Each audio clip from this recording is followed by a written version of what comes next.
मंडळी जोरात काम करणार। आमची जबाबदारी आता वाढलेली आहे। आज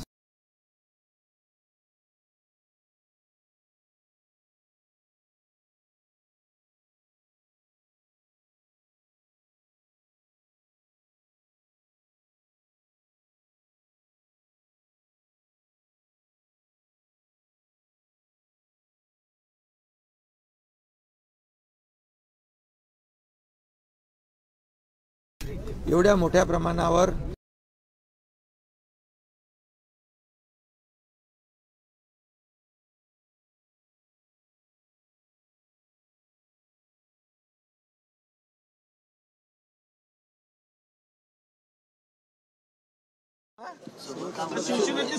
बघा, परिवारापासून कुटुंबापासून आमच्या कोणी वेगळं होऊ शकत।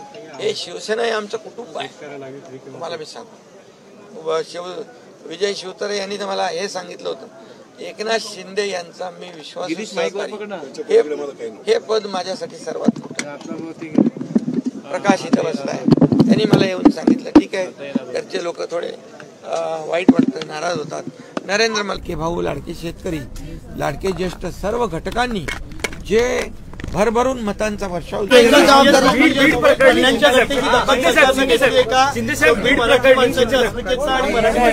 कल्याणच्या घटनेबाबत स्वतः खुद्द मुख्यमंत्री महोदयांनी सभागृहामध्ये निवेदन केलेलं आहे आणि संबंधित व्यक्तीवर कारवाई देखील केलेली आहे।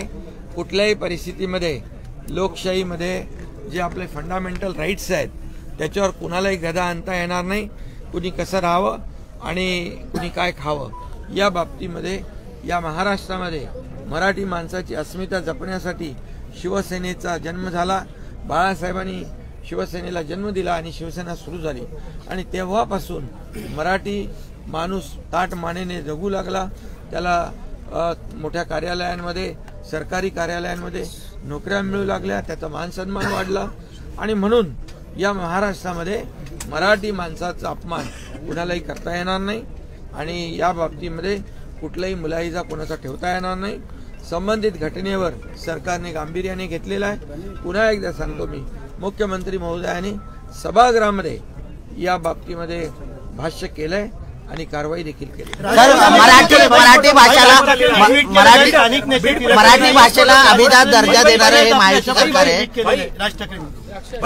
राज ठाकरेंनी ट्विट केलेलं आहे की कल्याणच्या घटनेनंतर स्थानिक नेते, स्थानिक लोकप्रतिनिधी तिथे फिरकले नाहीत, गांभीर्याने त्यांचेही कार्यकर्ते गेले असतील, परंतु आमचे स्थानिक शिवसेनेचे पदाधिकारी अशा प्रकारच्या घटनेकडे गांभीर्याने पाहतात आणि अशा तात्काळ त्या ठिकाणी पोहोचतात। स्थानिक लोक, शिवसैनिक त्या ठिकाणी पोहोचले, त्याची जी घटनेची गंभीर दखल आमच्या स्थानिक पातळीवरच्या लोकांनी देखील। सर, मराठी भाषेला अभिजात दर्जा देणारे हे सरकार आहे। मराठी भाषिकांना येत्या काळामध्ये कशा प्रकारे न्याय हे सरकार? मराठी भाषेला अभिजात दर्जा देण्याचं काम कोणी केलं?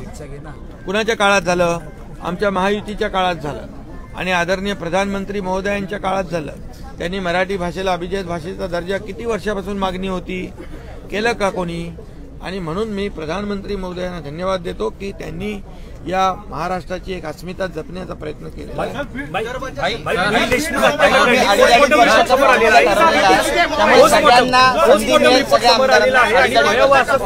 बिलकुल फॉर्म्युला ठरलाय आणि पोस्टमॉर्टम रिपोर्ट समोर आलेला आहे बीड देशमुख हत्या प्रकरणी, त्यावरती तुमचं म्हणणं काय? त्या बाबतीमध्ये पण मुख्यमंत्री महोदयांनी सभागृहामध्ये सविस्तर उत्तर दिलंय, सविस्तर निवेदन केलेलं आहे। झालेली घटना अतिशय दुर्दैवी आहे, माणुसकीला काळीमा फासणारी आहे आणि म्हणून या बाबतीमध्ये सरकारने गांभीर्याने घेतलेलं आहे। यामध्ये जे दोषी आहेत त्यांच्यावर कठोर कारवाई होणार आहे आणि त्याचबरोबर जे पोलीस अधिकारी आहेत त्यांना निलंबित केलेलं आहे आणि त्याचबरोबर पोलीस अधीक्षक यांना तिथून दुसरीकडे त्यांची बदली करून ट्रान्सफर केलेली आहे आणि म्हणून यामध्ये कुणालाही पाठीशी घालण्याचं काम सरकार करणार नाही। यामध्ये SIT नेमलेली आहे, न्यायालयीन चौकशी होणार आहे।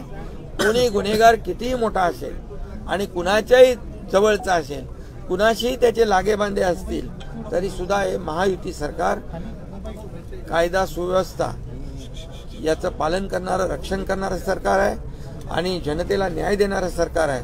त्यामुळे या बाबतीमध्ये दोन्ही घटनेमध्ये सरकार गंभीरतेने काम करत आहे आणि यामध्ये ज्या SIT आणि न्यायालयीन चौकशी लावली आहे यामधून सत्य बाहेर येईल.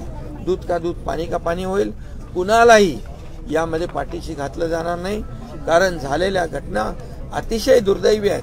ज्यांचा जीव गेलाय त्यांचा देखील परिवार, त्यांचं कुटुंब, त्यांचे आई वडील, त्यांची मुलं बाळं याचा देखील सरकार गांभीर्याने विचार करणार आणि हे दोन्ही परिवार आम्हाला आमच्या कुटुंबासारखे आहेत आणि त्यामुळे कुठल्याही परिस्थितीमध्ये या बाबतीमध्ये कुणालाही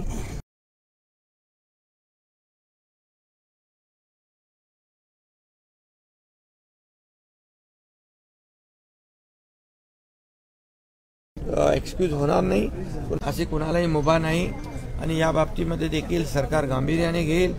दोषी जे असतील त्यांच्यावर कारवाई होईल.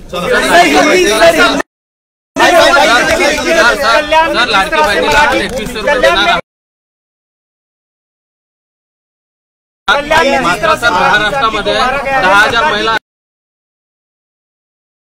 महिला कर्मचारी PTM म्हणून त्यांना 3,000 रुपये वेतन मिळतं सर. फक्त कल्याण मराठी वाला मुद्दा जो है महाराष्ट्र में बहुत ही अहम मुद्दा है. मराठी अस्मिता का मुद्दा है. हमारे आदरणीय हिंदू हृदय सम्राट बाला साहब ठाकरे जी ने शिवसेना की शुरुआत मराठी अस्मिता को बचाने के लिए, मराठी अस्मिता का मान सम्मान बढ़ाने के लिए किया हुआ है और इसलिए इसके बारे में खुद मुख्यमंत्री महोदय जी ने सदन में इसके ऊपर निवेदन किया हुआ है.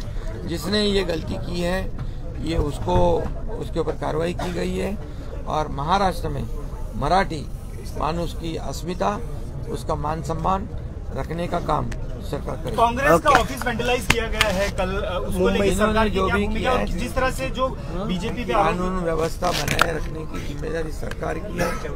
पुलिस अपना काम करेगी और निश्चित रूप से जिन्होंने कानून हाथ में लिया है उनके ऊपर कार्रवाई. सर घराची रेकी केलेली आहे. सर महाराष्ट्रात 10,000 पेक्षा अधिक महिला अशा आहेत त्यांना फक्त 3,000 रुपये